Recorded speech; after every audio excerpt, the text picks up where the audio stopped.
Hello dear my student, unique mathematics ক্লাসে সবাইকে স্বাগত। আজকে আমি আরেকটা নতুন ভিডিও নিয়ে চলে এসেছি তোমাদের সামনে, যেখানে দেখাবো প্রশ্নবিচিত্রা ক্লাস 10 553 পেজে 7-2 একটি ভেদের অঙ্ক নিয়ে। এই ভেদের অঙ্কটা কী আছে দেখো। কোনো দামি পাথরের মূল্য তার ওজনের বর্গের সঙ্গে সরল ভেদে আছে। ওই পাথর ভেঙে 3টি টুকরো হয়ে গেল এবং ওই টুকরোগুলির ওজনের অনুপাত 3:4:5। যদি তার ফলে এত টাকা তার ক্ষতি হয়, মানে পাথরগুলো টুকরো করে দেওয়া ক্ষতি হয়ে গেছে, তবে আসল পাথরটির মূল্য কত? তাহলে আমি কি করব এখানে এই অঙ্কটার ক্ষেত্রে, মনে করি কীভাবে সলিউশনটা করব। মনে করি দামি পাথরটির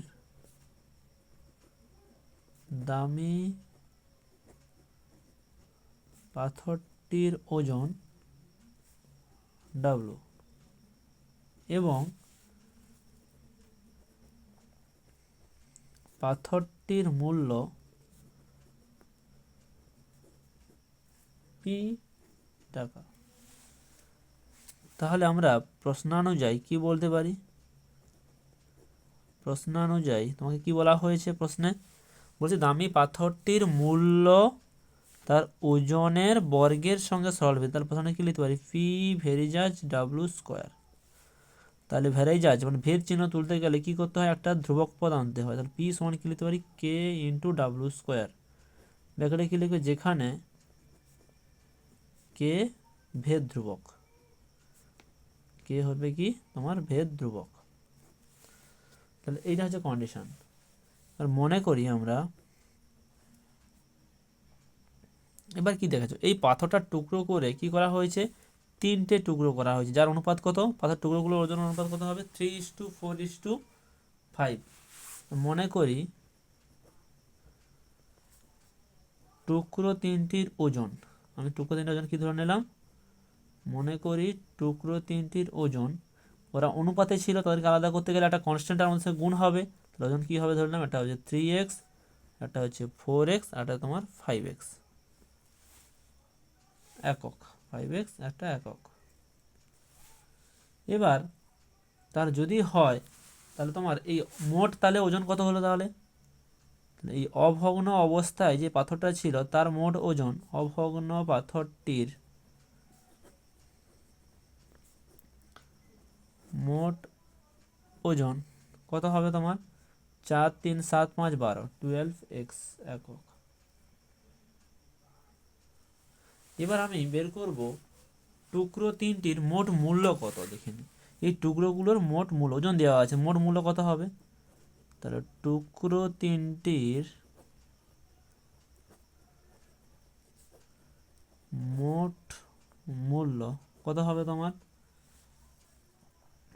মোট মূল্য দেখো, এই মোট মূল্যটা কি আছে? তাদের বর্গের সঙ্গে, ওজনের বর্গের সঙ্গে সরল ভেদে আছে। তাহলে কি লিখতে পারি? কে ইন্টু, তাহলে প্রত্যেক ওজন কত হবে? 3 স্কোয়ার মানে হচ্ছে 9x স্কোয়ার, প্লাস কত হবে? 16x স্কোয়ার, প্লাস কত হবে তোমার? 25x square.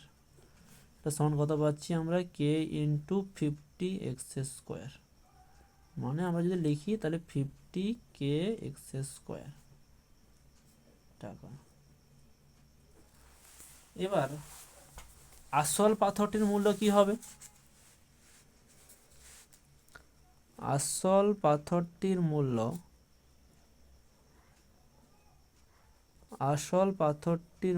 আসল পাথরটা মানে যেটা হচ্ছে টোটাল যে ওজন ছিল, আসল পাথরটির মূল্য কত হবে তোমার? আসল পাথরটির মূল্য, সরি ওজন লেখা হয়ে গেছে, এটা পাথরটির মূল্য হবে, আসল পাথরটির মূল্য সমান কি হবে? কে ইন্টু 12x তার হোল স্কোয়ার। মানে আমরা যদি বলতে পারি 144kx স্কোয়ার টাকা। এবার এর ফলে কি হয়েছে, কত ক্ষতি হয়েছে? তাহলে শর্তানুযায়ী কি লিখতে পারি তাহলে আমরা? এইটা মাইনাস এইটা, তাহলে 144kx square minus 50kx square ক্ষতি হয়েছে, মানে মাইনাস সমান কত? 9400। তাহলে এখান থেকে 94k কে এক্স স্কোয়ার সমান কত হবে 9400। তাহলে এখান থেকে কে এক্স স্কোয়ার সমান আমরা কি বলতে পারি, এখান থেকে কে এক্স স্কোয়ার সমান তুমি লিখতে পারো কত 100।